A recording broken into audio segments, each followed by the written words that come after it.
Hello learners, welcome to my channel.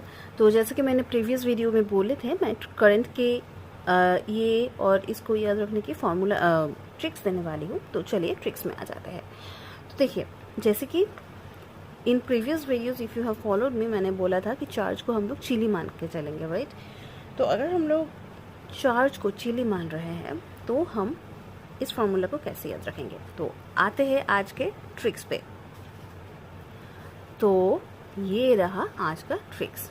तो क्या है ट्रिक्स, देखिए I equals to D Q by D T, जैसे कि मैंने बोला था current, I is current, current equals to charge upon time. तो कैसे याद रखेंगे, देखिए चार्ज को मैंने बोला है चिली, राइट। और करंट को हम लोग क्या मानेंगे, करंट को हम लोग करी मानेंगे, करी, करंट करी, करी, करी is kind of you know like जो डिशेज होते हैं ना, उसको हम लोग करी बोलते हैं, जिसको हम लोग रोटी के साथ या राइस के साथ खाते हैं। बट इसमें करी में भी स्पेसिफिकली हम लोग रसम को मान के चलेंगे। रसम क्या है, rasam is a kind of South Indian dish, ठीक है। तो रसम एक साउथ इंडियन फूड है, एक डिश है। तो वो करी को हम लोग करंट को मानेंगे रसम है सपोज। तो क्या हो रहा है, rasam is equals to chilli by tamarind. मतलब रसम को हम लोग कैसे प्रिपेयर कर रहे हैं, क्योंकि रसम में वैसे भी चिली भी लगता है, टैमरिन भी लगता है, ठीक है।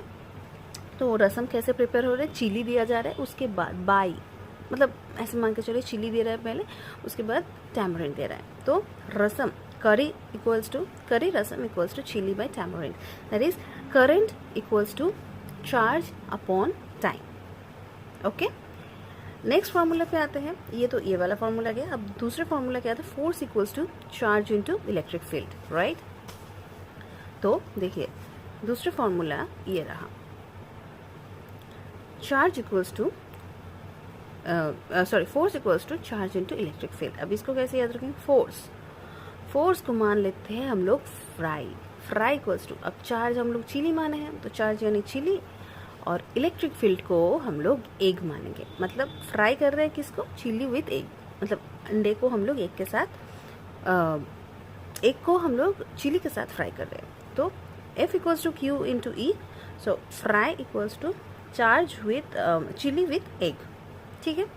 तो अगर आप लोग ये मतलब ये दो ऐसे फॉर्मूलेस को हम लोग याद रखेंगे, अब एटलीस्ट 2-3 बार भी पढ़ लेंगे ना, तो you will be able to recall it very quickly.